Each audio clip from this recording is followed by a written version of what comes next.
যত গাড়ি বলেন যাই বলেন। Hey guys, আসসালামু আলাইকুম, welcome back to another blog video. তো বহুল প্রতীক্ষিত পর সোনাভেন বলতে পারেন আমার বাইকের ডিজিটাল নাম্বার প্লেট চলে এসেছে। তো আজ আমি যাচ্ছি কুষ্টিয়া বিআরটি অফিসে সেটা ফিক্সিং করাতে। তো পুরো প্রসেস কেমন হয়, কত সময় লাগে, কোনো ঝামেলা হয় কিনা সব কিছু আজ আপনাদের সাথে শেয়ার করব। তো দেখতে দেখুন, চলুন শুরু করা যাক। তো ইতিমধ্যে বিআরটিতে চলে এসেছি, আর আজকে মূলত সোনার হরিণ হাতে পেতে যাচ্ছি, কারণ ডিজিটাল নাম্বার প্লেটটা আজকে দেবে। সেটা আমার অ্যাপয়েন্টমেন্ট এসেছিলো বিআরটিএ থেকে, SMS দিয়েছিল। তো এখন 8:40 বাজে, 9টার দিকে অফিস খুলবে। তো চলুন আজকে আপনাদের দেখাবো যে এটা কীভাবে সেট আপ দেওয়া হয়। আর বিআরটিএতে আজ একটু ভিড় আছে, কারণ ড্রাইভিং লাইসেন্সের ফিঙ্গারপ্রিন্ট দেওয়ার জন্য মূলত তারা এসেছে। আমাদের সাথে আমাদের প্রফেশনাল কিস্তিওয়ালা আছে, রুবেল। কি অবস্থা?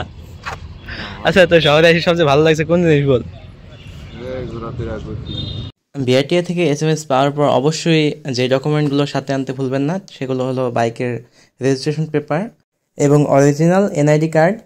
অবশ্য তারা ফটোকপি জমা নেয়, কিন্তু অরিজিনালগুলো দেখতে চাই, সেজন্য অবশ্যই সাথে রাখবেন।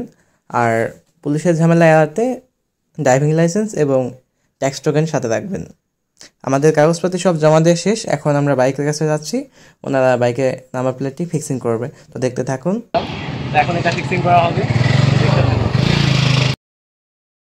তো বিআরটিএ থেকে বের হয়ে আবার আসলাম হেলমেট গ্যালারিতে, কারণ নাম্বার প্লেটের যে কাভারটা থাকে সেটা একদম পাতলা, কোনোভাবে হালকা ধাক্কা লাগলে এটা ভেঙে যেতে পারে।